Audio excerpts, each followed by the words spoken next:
Experiment 6 is I'm planting 24 half onions. They're the little onions that hang on to the side over here. And they're not a full onion, so my best guess is that these are going to become single onions next season, and we are going to see what happens with those. So that's experiment number 6. May 14th. These are the hemisphere onions, the onions that were basically half onions, and they are developing like all of the other onions.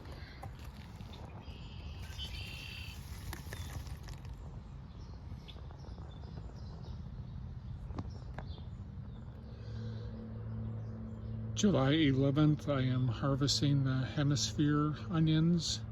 Somewhere along the line I had read that the perfect onion is perfectly round and firm. So I wanted to see what would happen if a half onion was planted or a hemisphere onion was planted. And as you can see here, it produces round onions. This was actually a really good nest.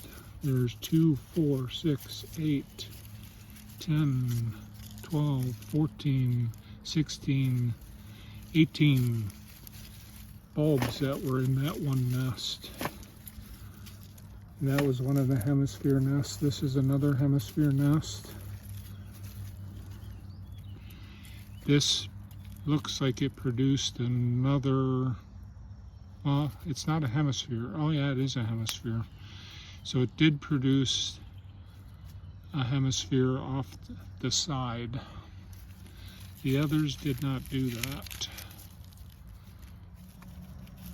A lot of the hemisphere onions went to seed. 1, 2, 3, 4, 5 in this nest went to seed.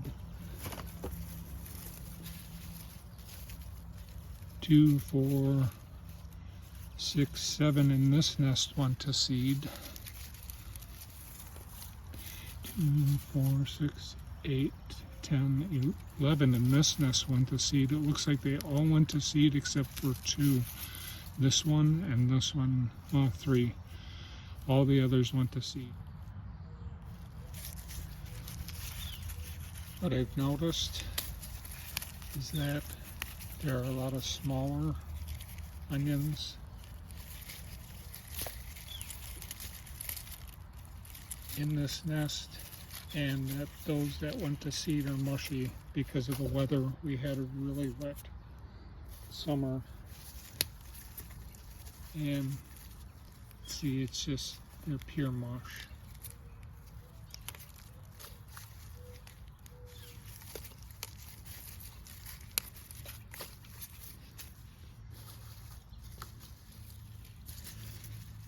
So I'm actually throwing away more than I'm keeping.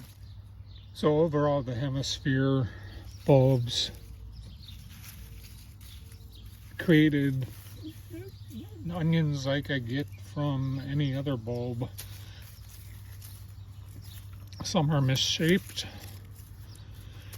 I did have 2, actually there was one in the garden also that I pulled apart. But there were 3 that produced new hemisphere bulbs. But other than those 3, everything else is pretty normal looking, just like any other bulb that I'd plant.